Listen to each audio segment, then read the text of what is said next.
Currently, we're an 8th seed, 1.5 games behind Miami and 2.5 games behind the Pacers. Obviously, Joel returning in the next game or two, 7 games remaining. So we probably say about 5 games there. So hopefully the other 2 games we can win without Embiid. Do you think there's a chance, and how big of a chance do you think that is, that we can avoid the play-in game with Embiid's return?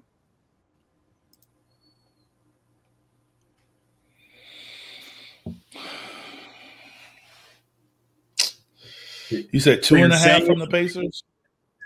Yeah, 2.5. 2.5 from the Pacers? It's possible. I would put it at below 50%, though. Yeah. That we jump 2 seeds in 5.5 games, 6 games. Because we also have to consider the fact that, like I said, we got those back-to-back games. One of the games is Miami. We would have to beat them on the road. Yeah. And you also have to consider the fact that it's probably not necessary to play Joel in the last game of the year. Or maybe the last 2 games of the year.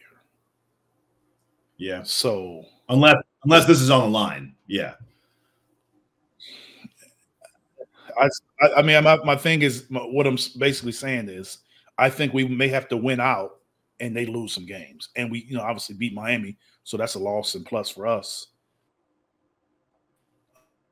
Loss for them and plus for us. So things have to go our way. The way the Pacers have been playing recently, I think it's hard to jump 2 teams with 6 games left. I really do.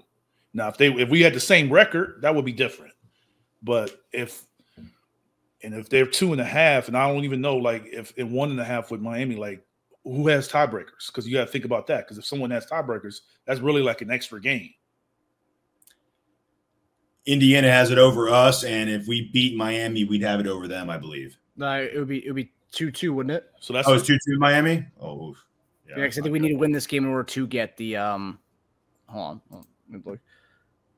Yeah, that's what I'm saying. So if we lose to Miami, it's really, instead of 1.5, be even more games to Indiana and the Pacers, because you got to add that 1 game from the tiebreaker. Yep. Yeah. So that being said,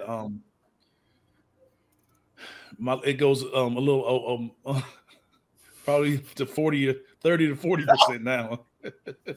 Under 40%.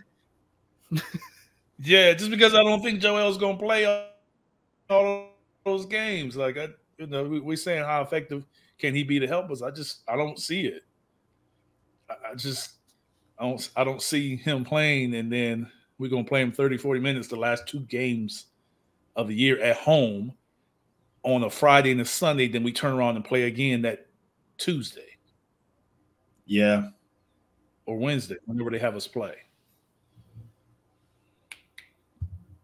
If it comes down to, like, the last game of the season, and let's say we win, we get the 7, so we get the home court for that 1 Miami game, or if we lose, then we go to Miami. Basically, would you rather travel for the play-in game but have a fresh Joel, or play him on that last game, be at home, but he might be a little dinged up and tired? I mean, if I believe if we're playing the last couple games and it's to avoid the play-in game, I mean, he's going to play, because that essentially is a play-in game. Yes. If that's the case, if you're playing for the 6th seed, I mean, essentially that's what it is. You're playing to avoid it, or you're deciding not to play guys and play in it. But what about home court for the play-in game? We have. Yeah, home court for the play-in game you will have if you're in the top 8. You just may not have it in the first game. Yes. So, yes. But that's where the tiebreakers come in. So you may have it. You may not have it the first game. You have it the second game. Yeah. So right now we will have. If we don't, we will either be in the playoffs or we'll have a home game in the playoffs. Play in if we don't win that first game. So I think you have to, if he's capable and ready to play, you have to make sure that he's ready and capable of play in whatever form of playoffs that we have. So getting him to the best point that you can get him in that, for that week, because that's when it's the season. It's no longer, we don't have to worry about when he's coming back if we don't win. Yeah.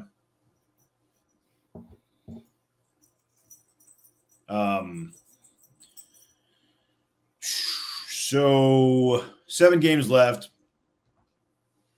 Thunder, Heat, Grizzlies, Spurs, Detroit, Magic, Nets. Yeah, I mean, going 7-0 would be amazing. That still doesn't even guarantee us. 7-0 is still, it's a hard, tough spot to get into that 6. Let's say loss, Thunder. Say Heat win, Grizzlies win, Spurs win, Magic win, Magic, Nets. Let's say we're all off 6 straight. 6-game win streak to go into the playoffs, 6-1 over the last 7. That gives us a 46-36 record. Miami's got the Knicks, Sixers, Rockets, Pacers, Hawks, Mavs, and then the Raptors twice to end the season. That's really nice. Wish we had that. I gave them 5-3 the rest of the way. I say they beat the Knicks, they lose to the Sixers, they beat the Rockets, they lose to the Pacers, they beat the Hawks, they lose to the Mavs, and then they beat the Raptors twice. So it's 5-3. That would put us at a tie with Miami going into that play-in. I don't know what. Again, does it go by conference record? Because we're not in the same division as them. Conference. I think the second tiebreaker is head-to-head. I believe it may be division or conference. Yeah, conference. They have a better record. We don't have a very good conference record. And then we have them losing to the Mavs. That's not even a conference. Pacers and us. So they would put them at 30 and something and 20 losses. We'd have 21, so they'd still get it in that case. And then Pacers, even harder, really. They have the Nets win, Thunder loss, Heat win, I'll say, Raptors win, Cavs loss, Hawks win. That would put them at 47-35. And they have tiebreakers. That is the issue with the end of the season, is that we don't know how every other team's end of the season looks. So if a team is locked into a spot, they could shut it down. Well, we're saying they could beat them, but they could be shutting it down. Kind of depends on when they play those teams. Like we playing the Thunder now. Typically, the Thunder is in, but they're still fighting for to win the division and the number 1 seed. I mean, the top 3 teams in the West are all in the same division.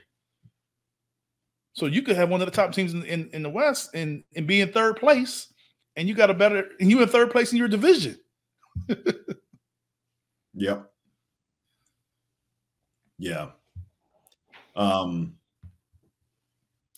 Looks like we're in the playing game. Yeah, it goes to show you, though, all those games that people say, it's whatever, rest him, take this game off. It's a meaningless game. It's November. They're not meaningless. Yeah. They're not. They're important. It's an 82-game season. It's long as hell. But, now they all seem like NFL season games, even the ones looking back on from November or whatever, right? In December. So, those games that didn't seem like a big deal then, they're massive deals now because 1 or 2 of those went the other way. And we can even look back really recently to that Clippers game where we got hosed at the end of the game. You give us one more victory right now, we're 1.5 game behind the Pacers, and we're a half game behind the Heat, right? So, yeah, I remember there's a few times during the year where Eric was like, "This game's going to come back to be important at the end of the season, so we better win this game now." Or we could just go back and take, or we could just go back and take a game when we just should have won it in the end without being host. But that one's so recent, though. It's so easy just to pull that one, Well, what did you think at the end of the Clippers game, Aaron? The refs went back into the 5 minutes later and said, we missed that one. Was the Memphis game recent enough? Yeah, we blew that one too. Within the last few weeks, yeah. Yeah. What did you think of that ending of the Clippers game, Eric? That was I don't recently. think we talked about that